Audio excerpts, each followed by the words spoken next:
I'd like to show you an appzine that I created called Sea of Poe. If we click on the I tab, we get the official description of this appzine. It says it's an appzine of 52 poets in a generative, kinetic, interactive, never the same twice experience of 15 languages. It's a new experience of poetry and poetry magazines. It also animates and saves your texts and creates deluxe screenshots. Yes, it's the Swiss Army knife of digital poetry magazines and a literary blast of computer art. Well, there's a little to unpack there. Appzine, what does that mean?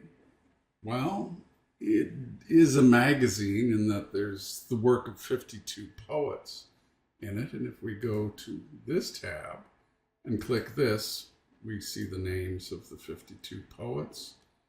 A really interesting collection of poets, I think, some of whom are, we might call them code poets or poet programmers doing interesting work with something that we might describe as code poetry.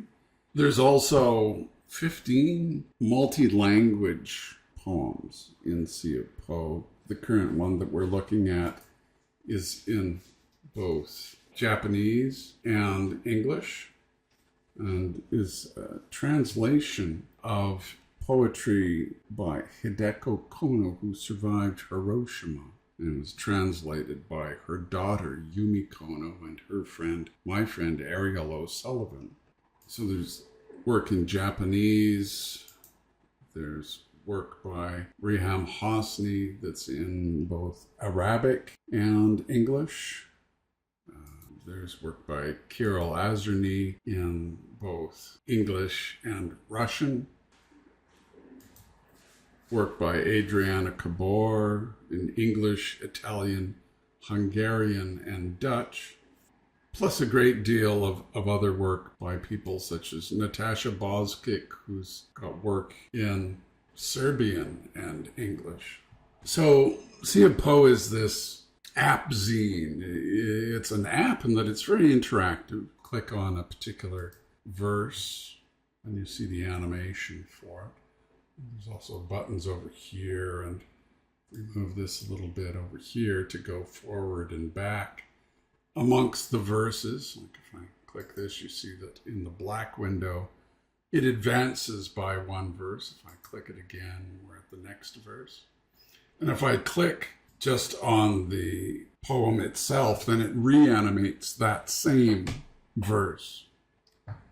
Click it again, it's the same language, only it looks different in a new animation. Whereas if I click over here, we go to the next verse. There's also good keyboard interaction, which we see right here under the help menu. You see the way it works for the US English keyboard. One of the ideas of Sea of Poe is that you can play it like an instrument using the keyboard and the mouse, or just the keyboard or just the mouse, whatever you like. But the idea is you play it like an instrument, sort of like, you can have poetry accompanied by guitar, only in this case, it's accompanied by visuals of the poem that is being performed. So it's an appzine. It's very interactive, as an app you would think should be.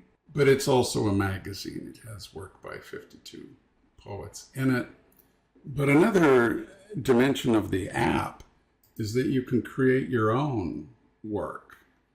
If I just type something in here, and then I click animate, then sure enough, it's going to animate what I just typed in. And if I click the options icon, then we go to a window where you can change the size, the speed, the trails length.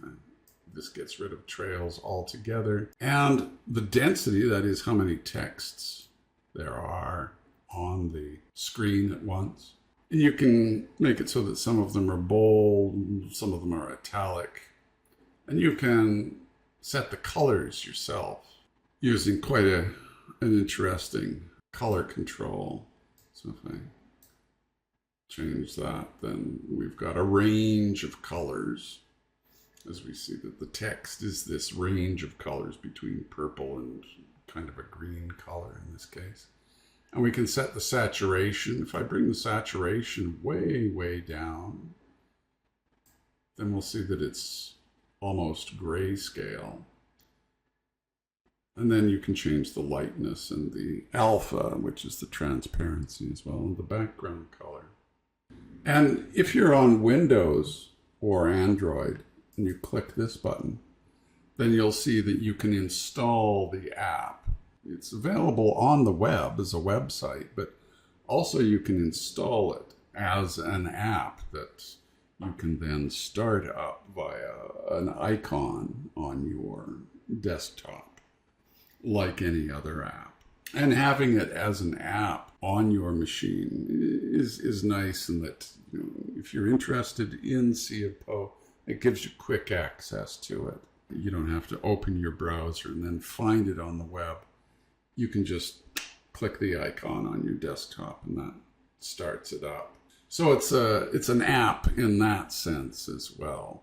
I mean, there's the term web app, which refers to something that occurs on the web itself in a browser, but looks and behaves like an app, and that, you know, it's interactive and there's some interesting features. And, you know, it's an app in that sense, but Sea of Po is an app in that sense, and also in the sense that you can install it onto your machine as a regular app.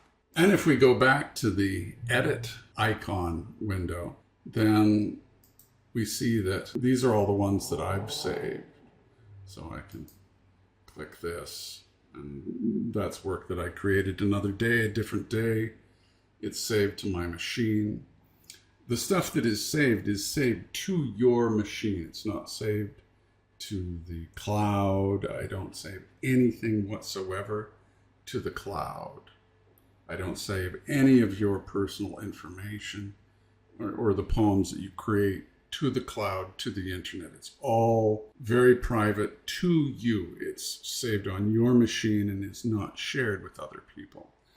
The poetry that is shared with other people is the poetry by the 52 writers who were invited to contribute to the piece, to the magazine, to this one-time only magazine, such as Charles Bernstein, and Kedrick James has some interesting work in here, and the very interesting poet programmer Jörg Peringer from Austria.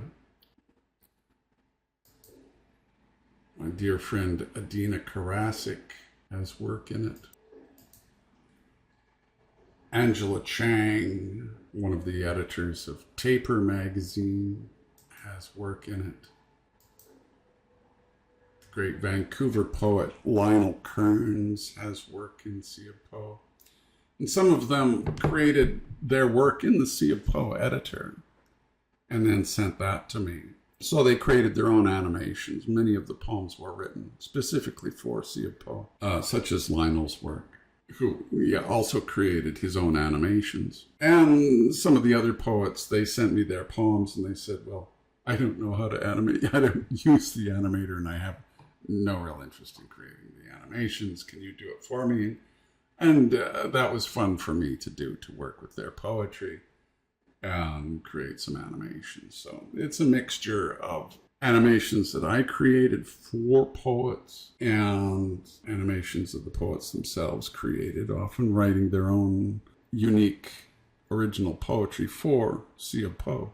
So each poet has a bio. If I click the bio button, then it's going to go to Lionel's bio in this case. And then there's links out from the app to Lionel's web presence. So you can use Sea of Po to get to know the work of the poet elsewhere on the web.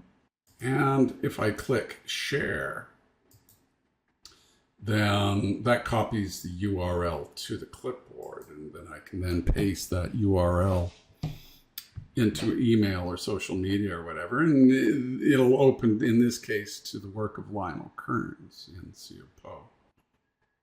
And there's other features that Seopo has. If we go back to the editor, then we can create deluxe screenshots. What do I mean by that? Well, say you want to publish some work that was created in Seopo to a magazine, and they say, well, have you got it in 300 DPI? They always say that. And you say, well, I can actually make it 300 DPI, really good high-res work for if you want. What size are your pages?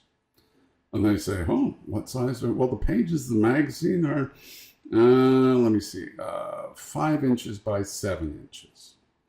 And you say, okay, 5 inches by 7 inches. Well, if it's 5 inches wide, then 5 times 300 is 1,500 pixels wide. And if it's 7 inches high, then 7 times 300 is 2,100. So if I set the width to 1,500 and the height to 2,100, and then I say set canvas size, then Seopo creates this area that is 5 by 7 aspect ratio. And I can then create screenshots that either have a transparent background.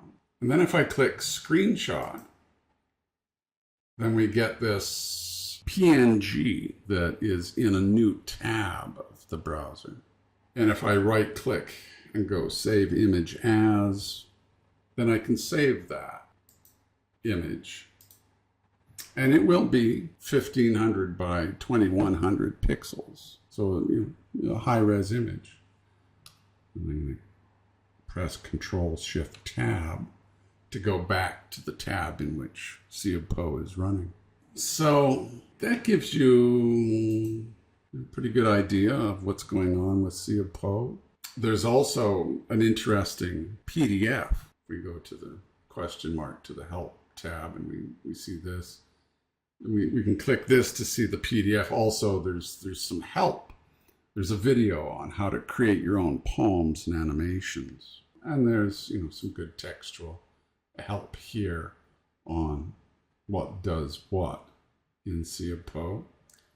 But to show you this PDF, if I click that, it's going to open the 80-page or so PDF that's associated with Seopo. And this consists of 3 sections. There's a manifesto, which is fairly short, I guess. It's about 7 or 8 pages. And then there's also a manual, which shows you how to use Seopo. And then there's a magazine, which we call contributors. And so for each of the contributors, there's a graphic and some talk about the work of the artist in Seopo. Like in the case of Jaka Żelazny, interesting poet programmer, we see this. Peter Reniowski from Poland, that's his page. And there's such a page for each of the 52 poets. Another couple of things that I'd like to mention about Seopo in conclusion. Everything that's animated in Seopo is moving in a circle. It doesn't always look that way because the circles are sufficiently large that you can't tell that they're circles. And although it has a visual dimension to it, everything that's animated is textual.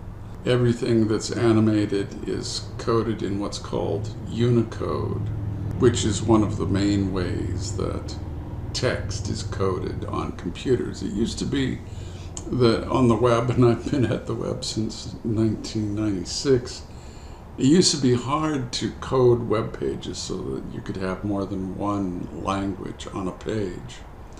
But Unicode allows you to have hundreds of different languages on the same web page, The aspiration of the Unicode project is the ability to code all the world's languages and all its code systems.